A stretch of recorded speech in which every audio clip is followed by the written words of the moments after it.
The first day that I took hormones, I woke up just feeling like this sense of euphoria that was just like, like birds chirping, like Snow White. I just felt like my mind opened up, just felt clearer.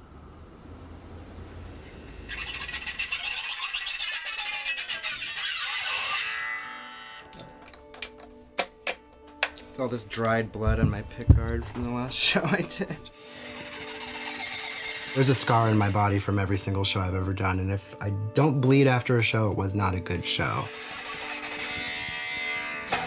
I gravitated towards performing as a musician because it was the only place I could express my identity in a way that was authentic.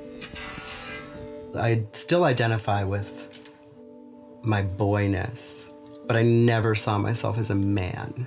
I was never a girl, but I always saw myself as a woman.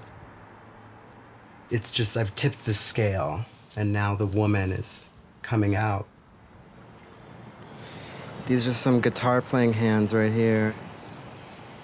No one's really touching on the subject matter in music right now of just being openly and proudly trans female. What you know about chicks with dicks, my pussy stick. There are a lot of girls that do identify the way I do, and it's touchy to talk about that. There's the humanity element that's missing from the fetishization of trans bodies, and it's like, let's stop having this be like a dirty secret. It's not dirty, it's hot. Motherfuckers who did me wrong just made me strong. Dick hard in a thong like a champion. This is about taking the power back from any situation that has ever tried to marginalize me or put me down. I'll always be spreading that message of fearless self-love because I need to remind myself of that too. It's hard. It's the hardest, easiest thing in the world. Punk rock is very much part of my identity. It's shaped me aesthetically, and it's something that's like a part of my soul. And being the fucking punk rocker I am, I'm still sewing with dental floss whenever I can. It's the most reliable thread source there is. I really started making music around the age of 14 in my bedroom. And I had no idea what I was doing, but I just did it, and I'm still doing that. Playing in a band definitely saved my life, and it showed me that I have a place.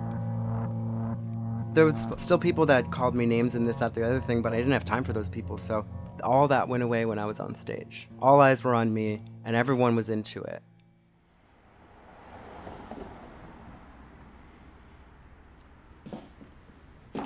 Lip gloss. Fancy schmancy.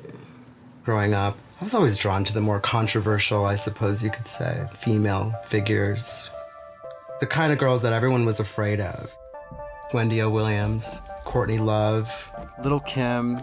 They were like just so raw and so unapologetic, and just, you know, girls weren't supposed to act like that.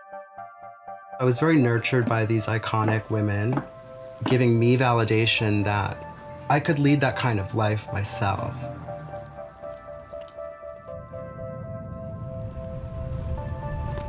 Like, yay, we're here, but my nails aren't dry. For the first time in my life, I think that what I do as a performer is being received in the way that I've always hoped it would be. Being on stage, it's like this other realm, this other dimension, this place where I'm just myself. I feel sexier and more empowered by my sexuality than I ever have, and it's less about the act of sex. It's more about the expression of myself, spiritually and creatively.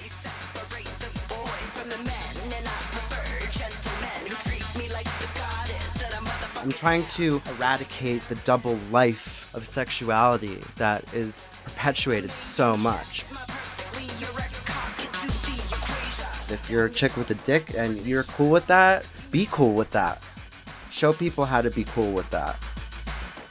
What I'm doing is challenging and difficult, but fun and sexy. I want it to be seen as openly sexy and celebrated.